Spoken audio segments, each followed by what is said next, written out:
Hello, Brenton. Hello.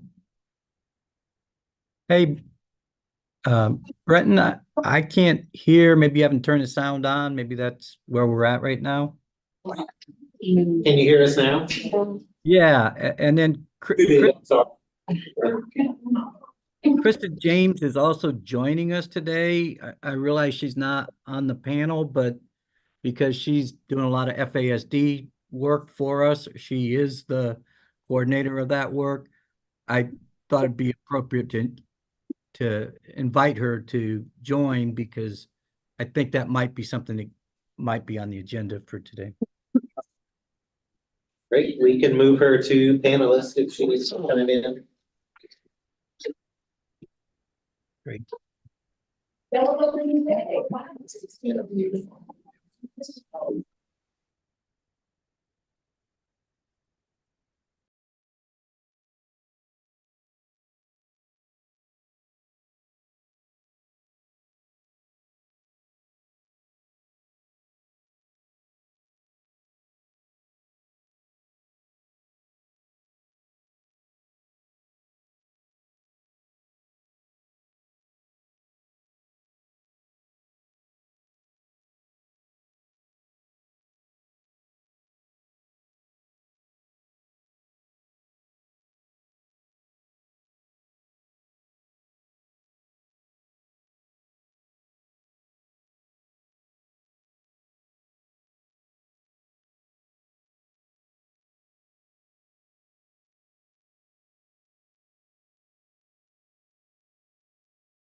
Okay, good afternoon, everyone. It is now 3:19, and I'd like to call the meeting to order. Stephanie, would you mind doing the roll call, please?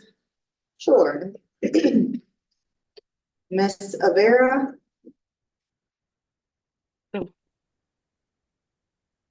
you. Ms. Banks? I'm here. Ms. Bayham? Here. Ms. Gonzalez? Ms. Jordan? Present. Mr. Taylor? Here. Ms. Washington? Here. Ms. Webb? And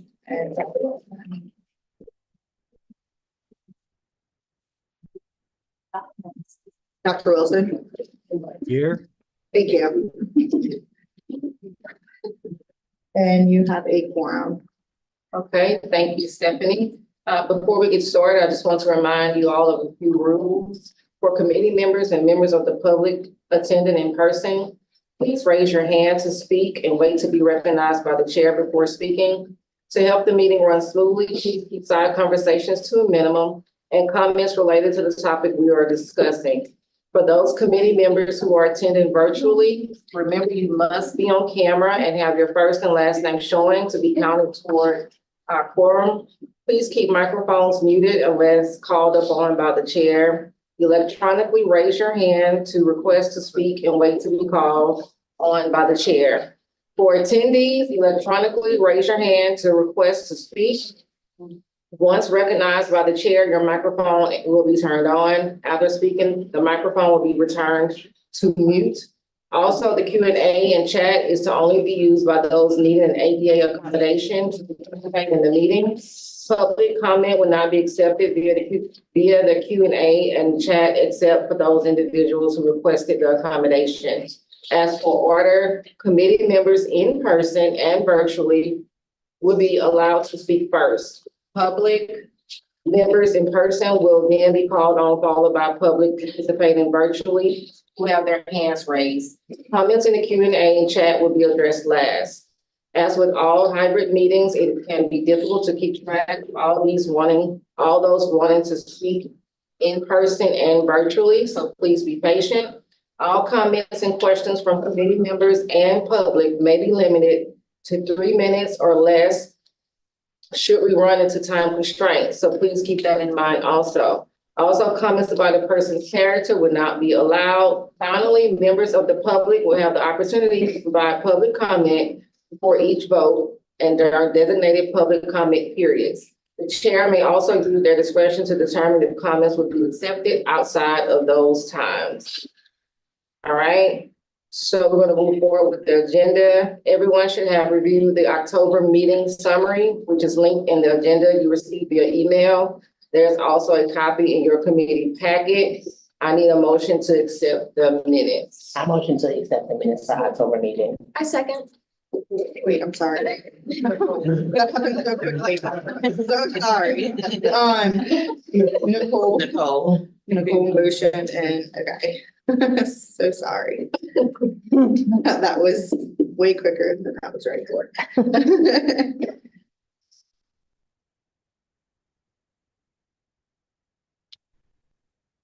Okay.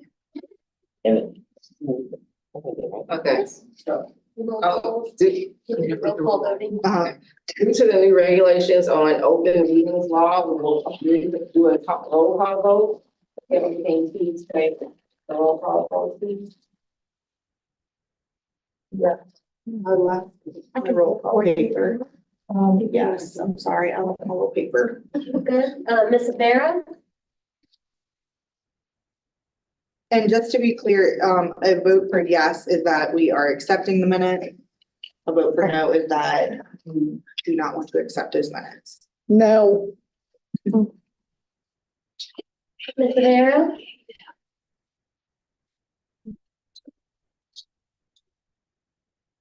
If you hit the unmute button. I don't know what to say, sorry. Yes, so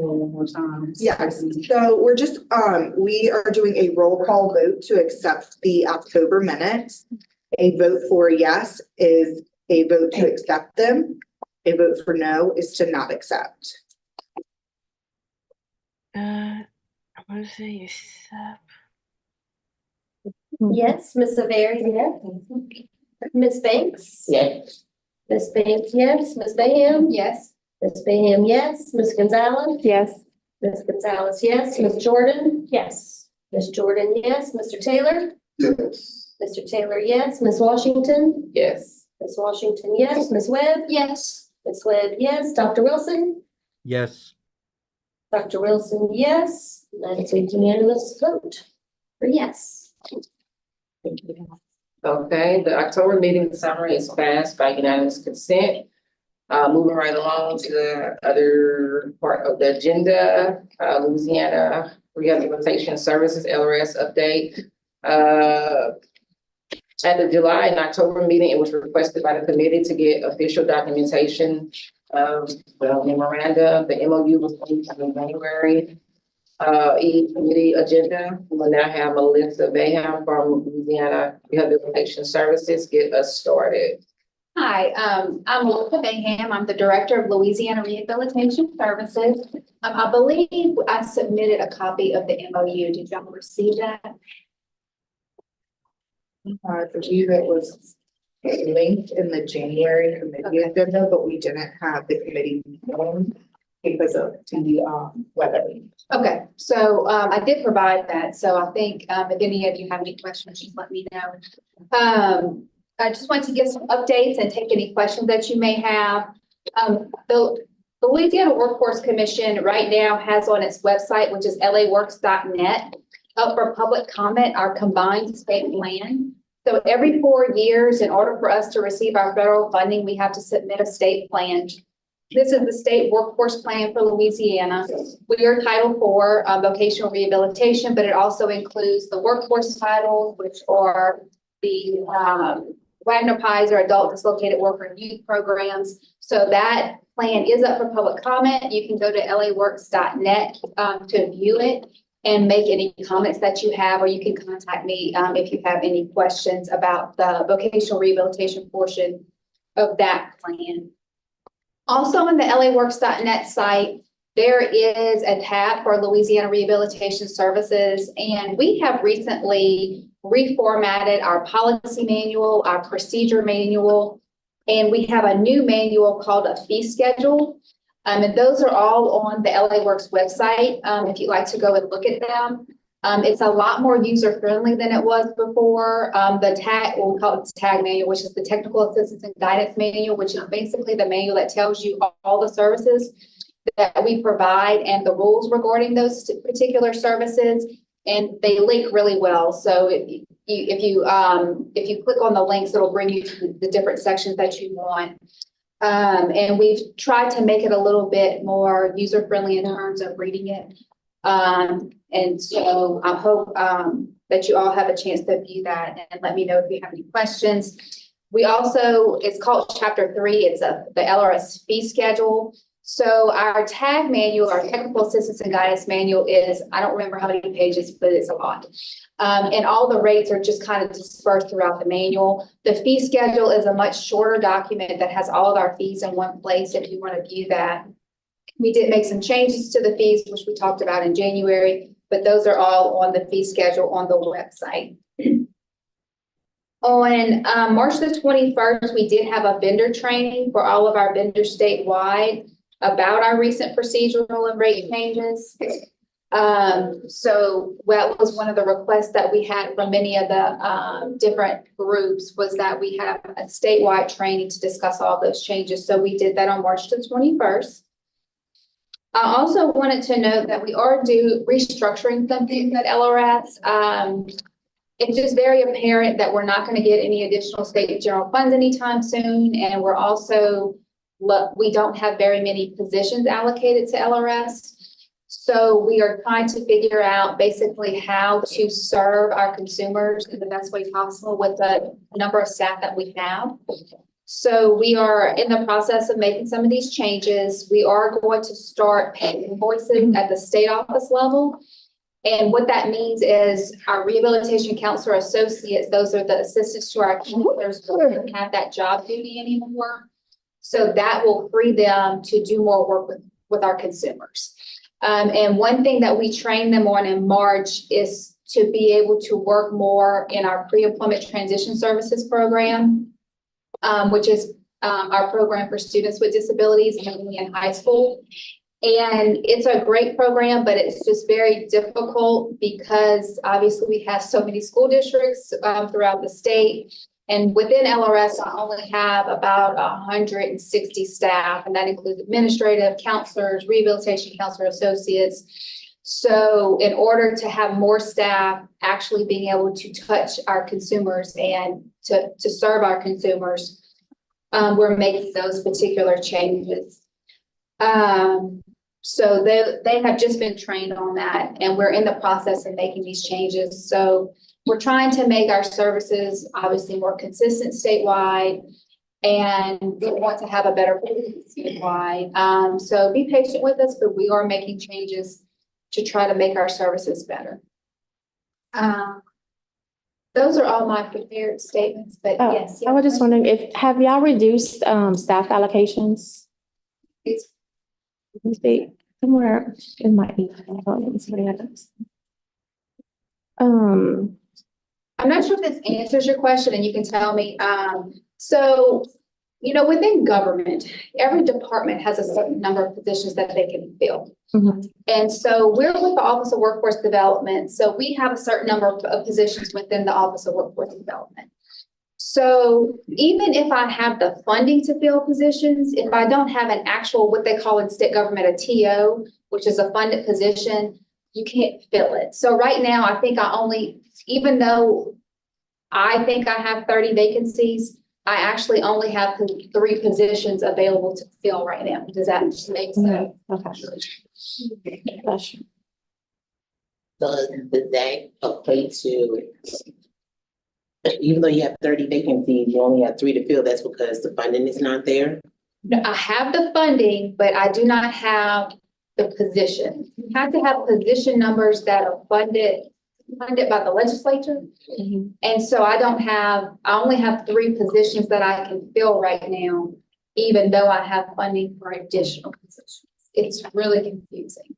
So basically, I'm still confused. Yeah. Yeah. You have the money, but not the position. to So fill. then they gotta have to create a position and. The state legislature allocates a certain number of positions per state department. Right. So I don't know the actual numbers, but let's say the Workforce Commission has 900 positions and we have 100 vacancies. They have to determine what the needs are at the Workforce Commission on where they're gonna fill the positions that they have allocated for the legislature. And if you don't fill a position within a certain period of time, I think at one point, the Division of Administration, if you didn't fill a position within a year, you lost that position. And it sounds like, why would you have a position open for a year? But we've had situations where you're interviewing, it doesn't work out, so you have to post again. So sometimes it does take a while to fill positions. And with us in particular, like we have certain, like our supervisory positions, because we've had issues with hiring over the last 10 years, we have certain positions that we don't have individuals who qualify for. So that position may stay vacant for a year because you don't have a qualified candidate. And that usually happens at the supervisory. So since you only said you only have 3 TOs this year, is that a reduction in, in the LRS program? I wouldn't say it's a reduction, and this gets into a little bit of, this is the Office of Workforce Development and not my business. Oh, okay. But there were some situations where they had job appointments that they needed TO for, Okay. essentially.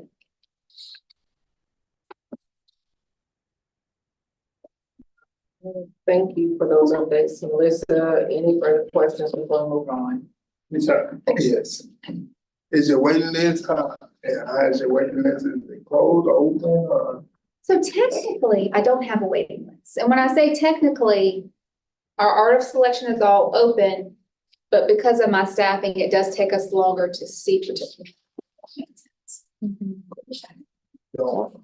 We don't have a waiting list. Mhm. Oh, one more question. I'm sorry. I know y'all have a position, y'all had a position in, I think, St. Mary Parish, and it was closed. I don't know if that's right. So we wouldn't have had one specifically for St. Mary. On that area, with that We don't have area. an office there. Okay, I think that would be the Lafayette region. Is that probably so. Yeah. So we did have a vacancy in Lafayette, Mhm. but I don't think it was filled. Okay, that's what I was wondering. Did y'all ever get the serve on, the home position filled? For the Rehabilitation Employment Development Specialist, I'm trying not to use acronyms, it's our REDS position. Yeah. We never had a qualified applicant for that position. And so that's one of those positions that were vacant for over a year. So at some point, if we get additional positions, like I have to make these, difficult decisions on where we fill positions. And I would rather fill a counselor position than a REDS position.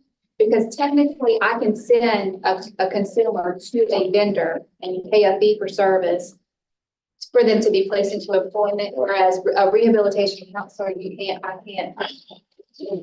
They're all ones who do that. Right. Okay, next on the agenda is an update from the Louisiana Department of Education. There was a motion at the October meeting that the Louisiana Department of Education state ombudsman will be added to the agenda for January. Since there was no committee meeting in January, it was added to April's agenda. Meredith Jordan with LDOE is here to provide an update on the state ombudsman, cameras in the classroom, and other LDOE updates. Meredith, you have the floor. Thank you so much. Good afternoon. So I'll start with introducing Chastity in that particular item, if that's okay. So as you all know, in response to one of our contracted review of our dispute resolution process, and then also the state auditor's performance review of our dispute resolution process. One amazing thing that came out of that, and a recommendation that we worked really closely with the auditors on, was to hire a state-specific special education ombudsman for the first time ever in Louisiana. And so we're very excited. I was absolutely happy to invite her and bring her here to introduce you all. So Chastity is our state special education ombudsman. Nice to meet you. It has been so amazing. So just to, coming over here, I'm telling her, hey, this is where the building is. And I see her walking in and she's on the phone with the parent, and she says, I'm on the phone with the parent. I'll come up and I'm like, yes, ma'am. And so she's literally there constantly during the day. This is her sole responsibility to help and assist our parents of students with disabilities to navigate what are often complex processes. And so we're very excited to have her. As you all know, I'll talk a little bit more about other policy shifts, but we've made a policy shift alongside SEEP this year that actually requires us as a department to help parents when they do file a state complaint that is deficient per federal rule, not per anything state or that we're making these judgment calls. But there are a lot of required things that have to go in a state complaint. And we placed in policy that we would now begin to help parents when their complaint is deficient, what is happening with it and how they can better resubmit that complaint to meet all of those requirements. And so literally that is what Chastity is helping do. So we've made a lot of improvements, both including policy, both including process, and of course, bringing Chastity on board with her experience in special education, in pupil appraisal. And so knowing and understanding and having that deep knowledge of the process and this complex process that is going through evaluation and potentially qualifying for special education and being served by an IEP. And so I'm really excited that she's here. I know she brought some information. If anyone wants that information, she's happy to share. She wanted to do that. I thought it was a great idea. We have this information. If you want to just let her know, hey, I want to know about your information. Yes. I can start them and y'all can just pass around. It's just that 1-page informational flyer that just explains like what my role is, what I'm there to help with, and then contact information. Thank you. Thank you. Yeah, and we can certainly give those as well to members of the public. I'll say we've updated we have this 1-pager as well on our website. We have also included this information directly on our dispute resolution page. So when families and stakeholders go to our dispute resolution page, there is also a section about our special education ombudsman, how to get in contact with her. And so, which is great. And is why she is constantly helping parents and on the phone, which is what we want, is to be accessible to our families. And so thank you for coming, Chastity. I know she's gonna hang around for a while. We've introduced her to our best board members as well. They also have this information. They are sharing this information in their regions. And so, that's certainly something that everyone here is also more than happy to have you all helping us get that information out and being accessible for our parents and our families. Do y'all want to take questions about this specifically, or do you want me to keep going, Chairperson? We can take that question. Okay. So how's the ombudsman supposed to be neutral if they're heard by LDOE? I can't make anyone else hire an ombudsman. And so when the auditor made that recommendation, we can only hire within our agency. And so that really isn't something, I know this council mentioned that before. But we have no jurisdiction to tell agencies or anyone that they should hire this position. And so because the auditor recommended it for us, we did it. What if we got an independent contractor? We would not. So we now have a full-time position in person. So we wouldn't change that position. So even if LDOE contracted, it wouldn't be, we would still own the contract. Does that make sense? So even if I can't make anybody else Contract another one? contract another Like a special second education one? ombudsman. Yeah, but like under an independent contractor instead of under LDOE? That way there's one that's neutral? Yeah. Like, you mean the DD council contract or? I don't know, it depends on if we can find an independent contractor to do it Yeah, instead of being hired by LDOE. That way it can actually be neutral, yeah, because I'm worried that it won't be able to be neutral because it's hired by LDOE. right. No, I totally understand. We did what we were charged to do. And so we have a person who is our responsibility for now. And, Yeah. oh, All right, one more question? is one person enough?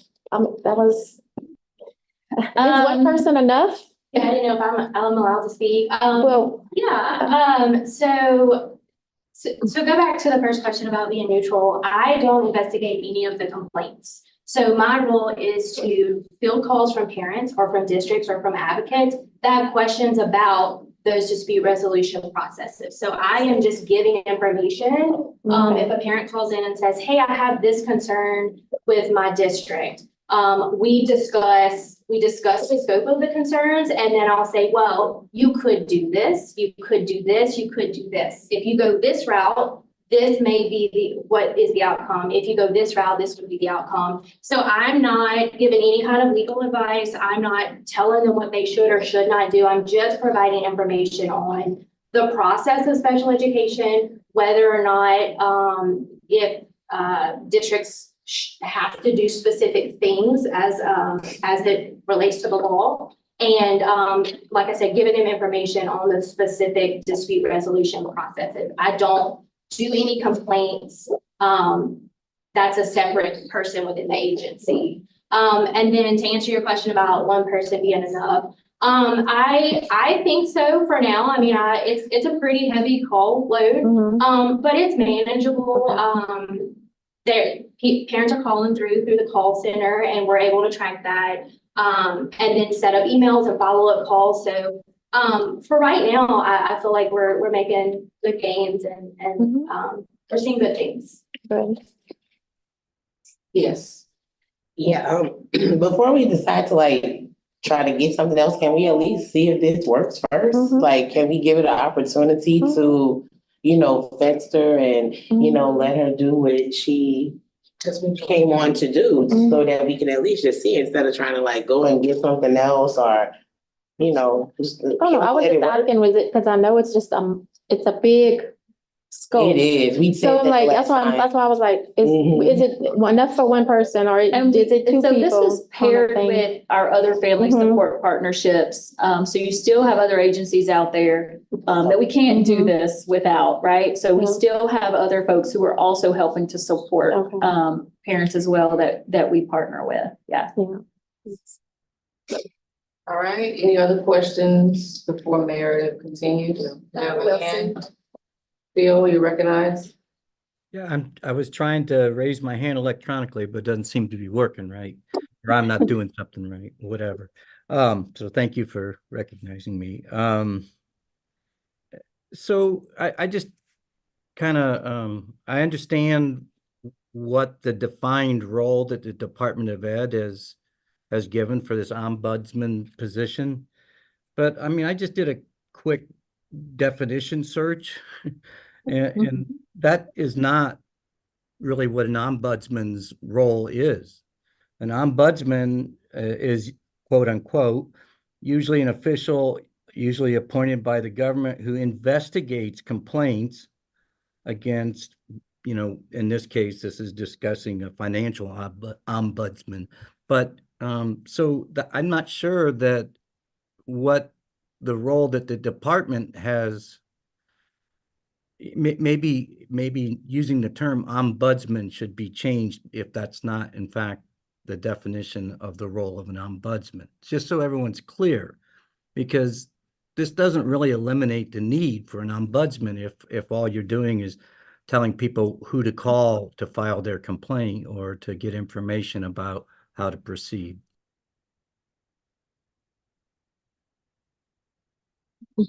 Jill? I'm a member of the public, but it seems like, cause a busman is a lot on this committee to talk about vocabulary, but I thought an ombudsman was also a liaison. And I thought when Vivian proposed an LDOE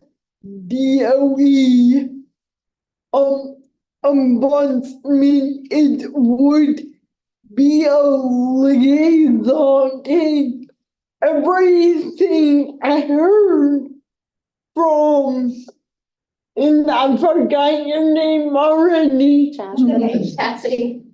And it seems like in my head, I had that this person would serve more as a liaison role, and from what you were saying, from what I've heard you say, been up to, you are doing what was expected of you.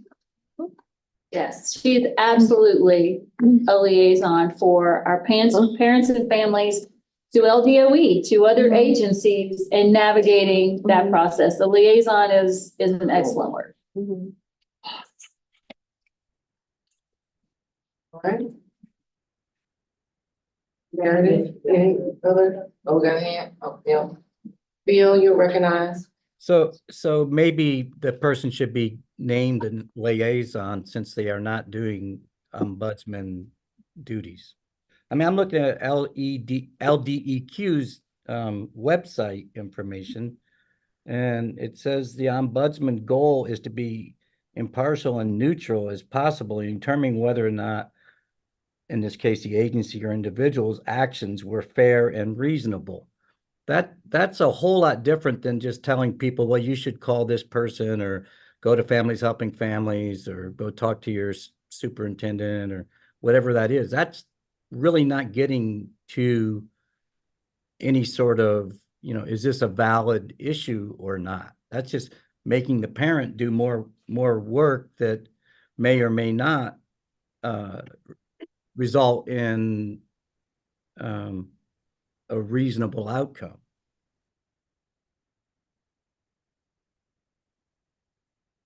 I think Vivian was first. Okay, so essentially what I'm hearing is, Meredith, we did not get an ombudsman at all, but you were tasked with giving us one. Is that correct?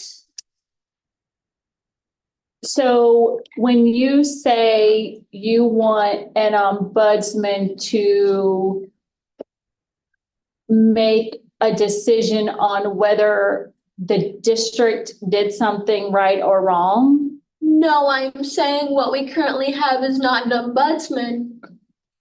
It is just labeled as an ombudsman. What is an ombudsman? You could. Yeah, I think so. States have a lot of different, I think what Phil looked up is a particular ombudsman description that has been developed. So we also took a look at other state special education ombudsman, where the Department of Education is charged with housing that special education ombudsman. So there are a couple of other states that have very similar positions. And that is how we framed that particular, but if you're talking about complaint decisions and filing or giving official decisions to school system, that comes from our legal team, right? So that is not part of what we tasked her to do. She's helping families navigate the process, know their options, connecting them, talking with them. She'll get on the phone with them, talk with their SPED directors with them. So there's kind of we have two different roles. So we have the neutral piece that she's doing, the liaison work that she's doing, and then we have that official, our legal team who will cite school districts and require corrective action in those particular situations as well. Yes. So can you find me a dictionary with your definition of the ombudsman in it? I'm sorry, that's Because as not, far as I'm concerned, if it's not in a dictionary, then it's probably not a factual definition. okay. Okay. All right, want to recognize you? Yeah. My name's Samantha. I serve on the council, but I'm not on this committee. I'm just saying from my perspective, being in healthcare, whenever I did have an ombudsman situation in my job, that was somebody that you went to that would be your middle ground, almost like the person that goes back and forth and gives the messages here and there and does resolve the conflict. So I think it's misleading for parents that are already in a frustrated situation. I know for me, when I went through the complaint process, the way the legal team talked to me was even ugly. So I needed somebody to be the middle ground for me, even in that moment. And if I would be directed to just, well, that's the legal team, well, I just went to them and they were very, abrasive. So I just think it could be a misguided situation where parents think that this is the person that's going to solve my problem. When in all actuality, it's not the person that's going to solve it. I'm going to have to get more steps to get to where I need to get. And it just may cause some frustration or some inability to understand what exactly the role is. Yeah. I want to be clear that she's not just a pass-through. She's not just passing parents off to the next step. If parents want to file a complaint, there is a next step. So I want to make it really clear that she doesn't just pass parents off to another step. That would be a very much waste of her expertise and the role. So I think there's just maybe a little bit of confusion about what she does versus what our dispute resolution does, and actually, like what I'm hearing the questions about, like, holding districts accountable and citing districts for violations, that would come through, a state complaint, that type of thing. But she is helping parents navigate their decisions and what to do and their options, not telling them what to do. Ms. Banks, you're recognized. Okay, I hear everybody's unclarity about, her role in the position, because if you Google this, and that's what everyone is gonna do, because that's what everyone did. If you Google it, that is the first thing that comes up, is she is an investigator of the complaints. So, and then every single last one of the Google things, every single last one that I pulled up. So my thing is, I know that y'all have a legal team, but just like, I forgot your name. Just like Samantha was stating, that's another process they're gonna have to go through. Like, it's gonna be another She's step not of frustration. investigating complaints. That's super clear. She's not investigating complaints. And let me tell you why. If she was investigating complaints, she couldn't also be a third party helping parents understand their options. So those things have to be more separate. If she's going to advise parents, potentially, No. she can't also then go and investigate That's a conflict of interest. Go investigate, right? And then make a decision about who's right or who's wrong. So we have 2 complaint investigators that take on that role, versus her role being more of that liaison, and helping them understand the processes and understand their options. So maybe a suggestion moving forward when y'all do put out this information, because people are gonna go Google and they're like, wait, this is not really an ombudsman. What is this? Yeah. Maybe y'all can put on there extra, hey, we do have a complaint person and this is their contact information, or we do have a legal team that also is supported by this, that goes in with our policies and procedures. And here's their confirmation, for that. Because if you just put it for her, everybody's gonna be like, no, she's the one that's supposed to be investigating this for us. That's what an ombudsman is. So it is gonna create some unclarity and some confusion with parents. Just knowing like, okay, well, she's probably our contact person, but then she's not. She is and she's not. So I'm just saying, just moving forward so that y'all can nip that part in the bud with the questions and y'all should have all of that on the same document information so that a person could look at it like, oh, okay, well, this is how they do it. This is the process. I'm not as confused as I was before. Gotcha.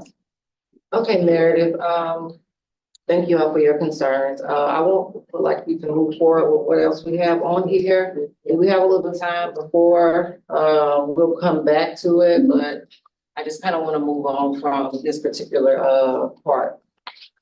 Meredith, you have the floor. Absolutely. So just another update on our cameras in classrooms. I know I told you all last time that our school systems have spent just over $1 million of that funding. We also provided that to the legislature several weeks ago. They asked for an update. So I know that's really important to them and the folks who advocated for that to be put in place. We're going to be launching our 2nd year of data collection for that the month of May. And I typically provide an update to Bessie in August on what are the current numbers? How have they spent down that funding in this school year? How many cameras have they purchased? So that same cut of data, we'll launch that collection in May and have that report for August, Bessie. So I just wanted to provide that update. And then I wanted to talk just a little bit because we, at March, Bessie approved updates to Bulletin 1706 that won't go into effect. So it stays on notice of intent and won't come off until June 30th. So over the summer, July 1st is when our new timelines that SEEP endorsed, we had superintendents endorse, and it passed Bessie in March. And so we added very specific response timelines for parent requests for evaluations and parent requests for independent education evaluations, along with some other things in that bulletin. But I think the more that I can share those updates with stakeholders and specifically with parents around those changes that will impact them, that the better, right, to get those out. And so we actually had all SPED directors in yesterday. They've been aware of those changes. We went back over those updates with them yesterday and also began to tell them, you've got to start changing your processes and procedures around this for next school year, just so they have a heads up if for some reason they haven't been watching that policy get approved. And so we're really excited about it. It's going to bring consistency, clarity across our state around when a parent requests an evaluation, when a parent requests an independent evaluation, and when they should expect a response from the school system. And so we're excited about that. And what that also means, Chastity and I have been working on this, and also work with our legal team. That also means an update to our parent handbook, our procedural and safeguards notice, right? So all of those timelines are also in there, so that parents are aware, and they get that, handbook annually, and at some other times, but, at least at that annual IEP meeting, they're getting that handbook. And this means, that we're gonna have to update that with those new timelines. So we're in the process of that. So, we can provide that to our school systems to update, and get to families. We are watching, as you all know, there are additional proposed legislation moves that will also impact special education and some other compliance timeline type things that could also require us to do another update. But I can't wait. So we're going to do an update based on the policy shifts that we've made. So we have an updated handbook for next year. And then based on what happens as a result of legislative session, we may be required to update both policy again and potentially our procedural safeguards handbook again. So just wanted to provide kind of what's on the horizon, what's happened most recently. And really, I mean, it was great. I credit a lot of the stakeholders that we worked with to draft that policy, Steve and superintendents for endorsing that policy and moving that through to benefit our kids and our parents. So, and I think that is most of what I wanted to talk about, I think. Okay, Brooke had a question for you. Sure. I have a question about the those need to be, this for clarification, they need to be requested at the start of each school year for the child. The camera doesn't follow the child through school, right? Like once I put in that request with the child. Yeah, so you can request it anytime. But I would definitely have conversations to make sure that that it is following the student, and just so it doesn't fall through the cracks, right? With school starting and a lot going on in schools and with administration, that the student doesn't move grade levels, move classrooms, and oh no, the camera is still over here. Now check your local school system policy. Some of them may require the parents to request it annually, probably for that reason, just to alert them, hey, I need it to move with my student. But that's probably going to be addressed in that LEA's sped camera policy. But I would definitely put it, annually on my kiddo's principal's radar that, hey, don't forget, we have a camera. I need it to move with them. Okay. Really good question. Cheers. Yes, I was wondering, were we able to move the phone numbers, like Families Up and Families phone numbers from, like page 12 to the front? We talked about that at SEEP, and we're bringing all of those recommendations to our procedural handbook update. So we can probably do. Yeah. Thanks. I know it doesn't really have that on there. You haven't really talked about this, but the program that Dr. Beckers was over, the college education one. Where can we get information for that? Because I have a contact at Grambling State University, and I've been reaching out to Dr. Beckers for like the last 6 months. I've left her messages and I've sent her emails. Sabbatical. Yeah. Oh, for real? Yeah. Oh, I didn't know. She actually started this month. I'm sure. I didn't know she was on a sabbatical. I didn't know. All this year. I'm sorry. But yeah, because I have a contact person that's interested in starting up that program at Grambling State University. So she's like, give me the information. I'm like, I don't have any counsel. information to give. They have a counsel that's probably the best contact. They do have an advisory council, but Dr. Bro, who's over Nichols, Bridge to Independence, she probably could give you information for Grambling if they're interested in the program. And Bridge to Independence also has a new director, Julie Foss.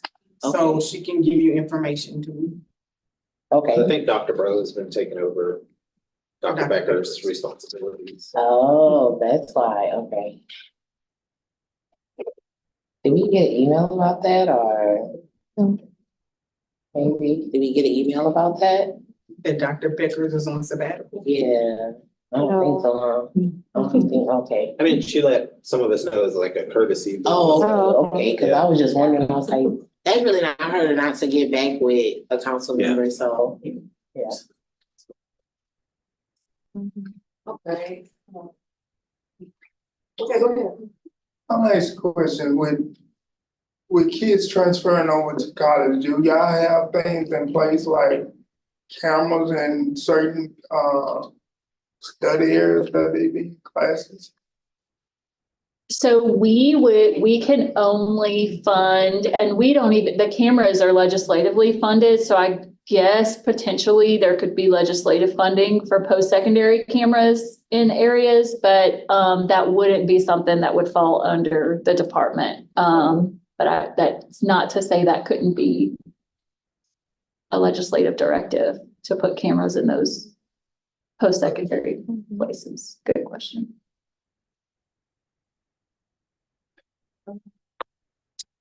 Any other questions for Meredith? Bill, you have your hand up? Yeah, I don't feel like I really understood what follow-up, Meredith, you're planning to take based on the questions you got about the incorrect use of the term ombudsman and how that might be misperceived by, I mean, to me, it sounds like, as you describe it, sounds pretty much like what any parent would do if they walked into a Families Helping Families office or called them or reached out in some fashion. Yeah. When you use the word ombudsman, there's a very clear meaning to that word, and just because, you know, Idaho or some other state uses that term doesn't mean we should use that term if that's not in fact what it means. So I would hope that there'd be some concrete action on your part to take that back to the department and say, hey, we're a Department of Education. We probably should understand what the English language means. I mean, it's kind of insulting to use that term and really have no intention of that being the person's work scope. Yeah, I can definitely bring it back to that concern back to our legal team as well. And I know that was terminology that was brought to us by the auditors as well. So yeah, no, I understand.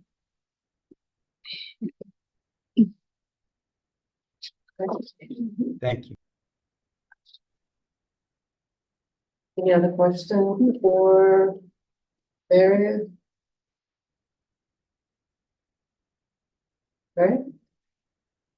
All right, thank you, Meredith. Now we will move on to our contractual activities. Stephanie, will you update us on the capacities to anything that allow us to say?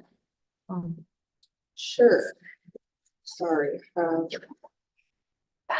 10 tabs, don't let me find it. Okay. This is activity 3.1.5.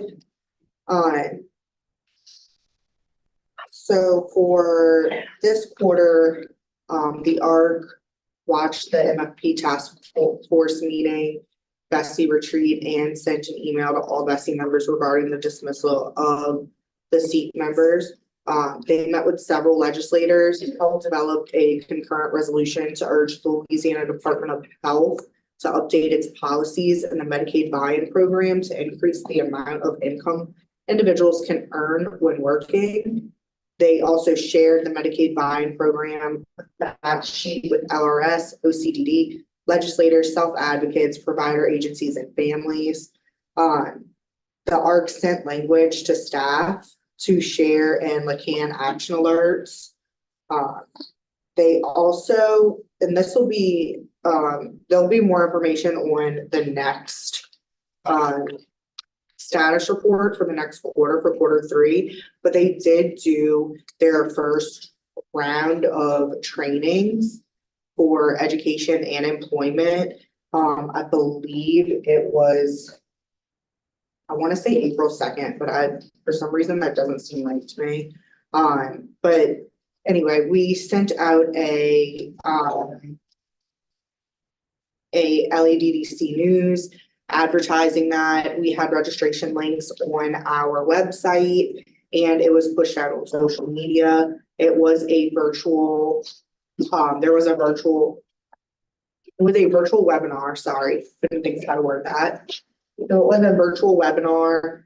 There were two in that day. The first one was for education. The second one was for employment. They are going to be getting me a schedule within the next, I don't know, about week or so. Where they are planning on having their next meetings. Those meetings will be in person. Their trainings, their next trainings that will be in person. And they are supposed to be getting that to me. So I will have those updates definitely for the next quarter. And if once I get that and the next trainings are scheduled, I will push that out on social media and to the listserv again. That is all I have for that. Thank you, Stephanie. Any questions for Stephanie before we move on?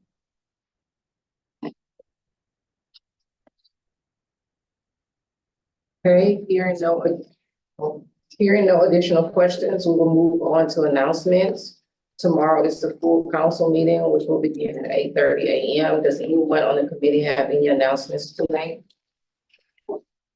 Yes, Vivi? I got my statement of approval of 504 and my mom has to call the guys, has to call someone to talk about my waiver services, but I've gotten the offer.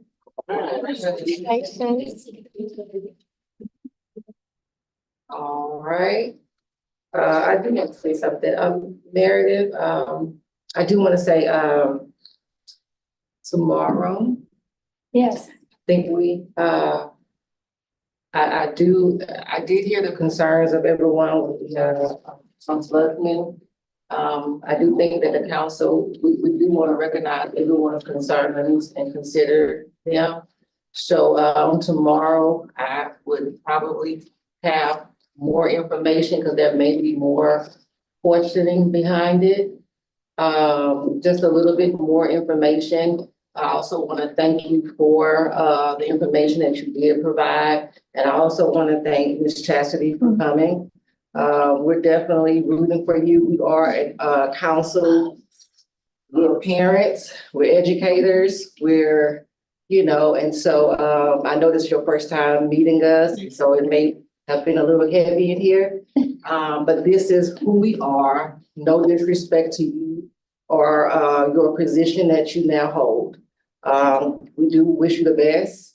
And I thank you for coming. I know that took a lot, and I thank you for staying through it all. Thank you. All right. Hearing none, if there are no objections, we can adjourn by unanimous consent. Any objections? Okay, I hereby adjourn the meeting.